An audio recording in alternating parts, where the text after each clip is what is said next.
আসসালামু আলাইকুম রহমতুল্লাহি ওয়া বারাকাতুহু। শুনলাম তোমরা নাকি রাইট ফর্ম অফ ভার্ব পারো না, তাই নাকি? আর এর মতো সহজ কিছু কি আর আছে ইংরেজি সেকেন্ড পেপার গ্রামারে? অনেক সোজা English second paper right form of verb. আজকে আমি তোমাদের মাত্র 2টা ক্লাস করাবো রাইট ফর্ম অফ ভার্বসে। 2টা ক্লাসের মাধ্যমে তোমরা রাইট ফর্ম অফ ভার্বের একদম বস হয়ে যাবে। তোমাদের আসিফ ভাইয়া তোমাদের কথা দিচ্ছে। আজকে যে 5টি রুলস পড়াবো, শুধু তোমরা পড়লে কিন্তু হবে না ভাইয়ারা। এই রুলস গুলা পড়ার পাশাপাশি অবশ্যই তোমাদের প্র্যাকটিস করা লাগবে। তোমার কাছে যে গ্রামার বা যে প্রশ্ন ব্যাংক আছে, তুমি সেখান থেকে প্র্যাকটিস করবে। ঠিক আছে ভাইয়ারা? তাছাড়া এই ক্লাস করে তোমার কোনো লাভ নাই। আসো তাহলে আজকে তোমাদের সেই গুরুত্বপূর্ণ মাত্র 5টি রুলস তোমাদের আমি শিখাই দিই। অনেকে 40টা 50টা 20টা রুলস শেখায়, আমি তোমাদের এত রুলস শেখাবো না। আমি তোমাদের মাত্র ধরে ধরে 10টা রুলস, আজকের ক্লাসে 5টা রুলস। আসো তাহলে আমরা আজকের ক্লাসে সেই গুরুত্বপূর্ণ 5টা রুলস শিখে ফেলি। প্রথম রুল, সাবজেক্ট যদি থার্ড পারসন সিঙ্গুলার নাম্বার হয় তাহলে প্রেজেন্ট ইনডিফিনিট টেন্স হয়। এটা তো জাতীয় রুল, অনেকে পড়ায়। যেমন ফলে ভার্বের সাথে এস বা ইএস যুক্ত হয়। বুঝছো না ভাইয়ারা? আসো তাহলে আমরা এই 1 নাম্বার যেহেতু বললাম যে সাবজেক্ট যদি থার্ড পারসন সিঙ্গুলার নাম্বার হয় তাহলে ভার্বের সাথে এস বা ইএস যুক্ত হবে। আমরা উদাহরণ দেখি। আসো, she play ফুটবল। she কি third person singular number she। তাহলে আমরা ভার্বের সাথে কি ব্যবহার করব? এস বা ইএস। যেহেতু প্লে আছে, she plays ফুটবল। বুঝছো ভাইয়ারা? বুঝছো না? আসো এবার 2 নাম্বার রুলস শিখি। এটা অনেক ইম্পর্টেন্ট রুলস, বিশেষ করে এসএসসি ব্যাচের সকল শিক্ষার্থীদের জন্য। আমি টেস্ট পেপার এবং ইংলিশের গ্রামার থেকে যে রাইট ফর্ম অফ ভার্বের প্রশ্ন ব্যাংক আছে, আমি সেখান থেকে গবেষণা করে অ্যানালাইসিস করে দেখছি যে বেশিরভাগ এই রুলস থেকে আমাদের প্রশ্ন হয়, আসবে। আচ্ছা তাহলে আমরা 2 নাম্বার রুলসটি শিখে ফেলি। যে সেন্টেন্সটি যদি সিম্পল সেন্টেন্স এ 2টি মেইন ভার্ব থাকলে পরবর্তী ভার্বের সাথে আইএনজি যোগ করতে হয়। কি একটা সিম্পল সেন্টেন্সে যদি 2টা ভার্ব থাকে, দেখবা যে 2টা ভার্ব আছে কিনা। একটা সিম্পল সেন্টেন্সে যদি 2টা ভার্ব থাকে, পরবর্তী ভার্বের সাথে আইএনজি যোগ করতে হয়। সোজা না? তোমরা এটাই পারো না, তখন তো খালি 40টা 50টা রুল শিখছো, কিন্তু এই ইম্পর্টেন্ট যেগুলা বা যেগুলা লাগবে সেগুলা তুমি কামের কাম কোনো কিছু করতে পারো।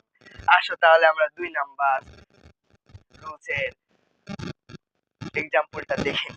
বলছে আই স, এখানে দেখো একটা ভার্ব কিন্তু আছে।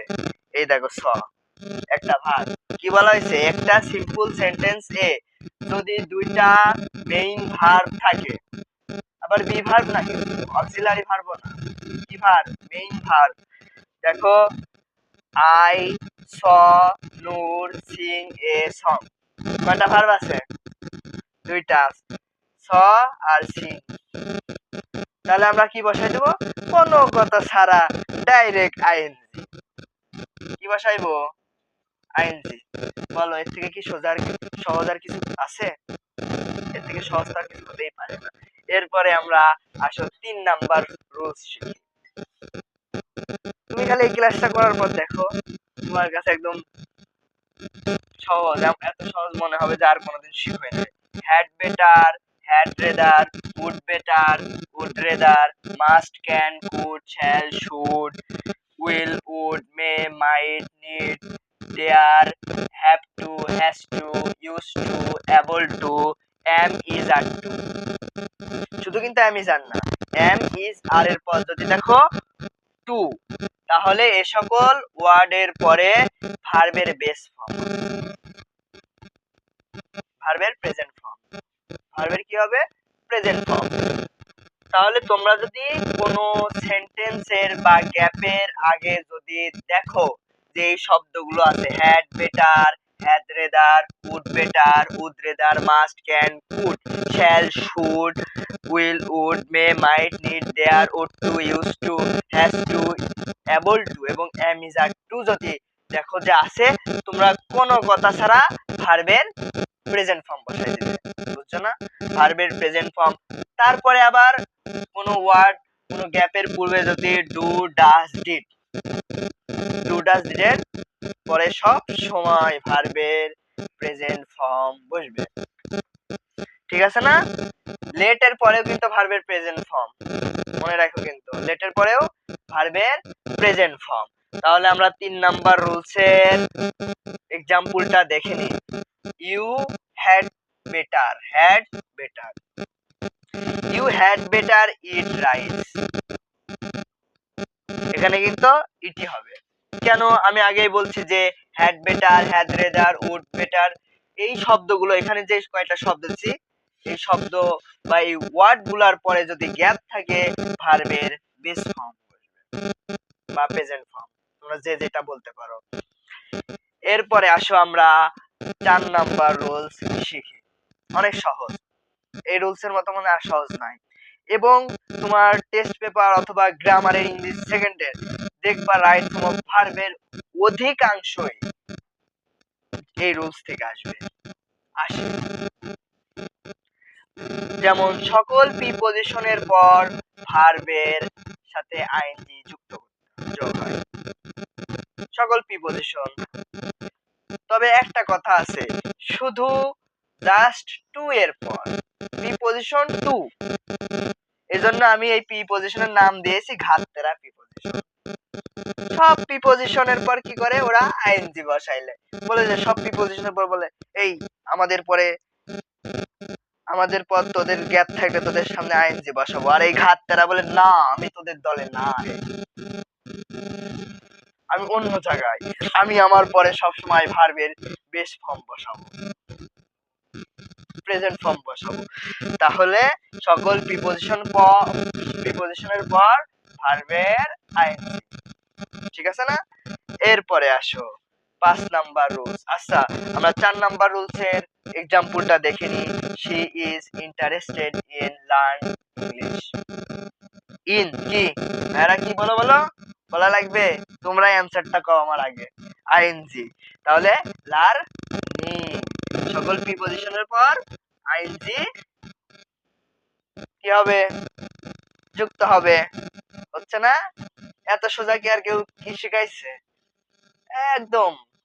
আসো এবার 5 নাম্বার রুলসটা শিখে নি। লেস্ট এর পরে শুড প্লাস ভার্বের ভি1, এটা কিন্তু লেস্ট। আবার তুমি ভেবো না যে লেট, লেট আলাদা লেস্ট আলাদা। লেটের পরে সবসময় ভার্বের প্রেজেন্ট ফর্ম এবং লেস্টের পরে যেই গ্যাপ থাকে যদি শুড প্লাস ভার্ব 1 বা ভার্বের প্রেজেন্ট ফর্ম বসবে। তাহলে লেস্ট এর পরে শুড প্লাস ভার্বের প্রেজেন্ট ফর্ম। তাহলে দেখো আমাদের এই রুলসটা বলছে they work fast lest they should miss the train. কি আছে ভাইরা বলো বলো? লেস্ট আছে, লেস্ট থাকলে কি বসবে? লেস্ট থাকলে শুড প্লাস ভার্বের প্রেজেন্ট ফর্ম। কেমন লাগলো ক্লাসটা? কি এইভাবে কেউ বুঝাইছে আর কোনোদিন? এত সহজ ভাবে শিখতে পারো, কিন্তু জানি এগুলো, এই রুলস পড়ছি, অনেক রুলস পড়ছি, কিন্তু জানি না, পারি না।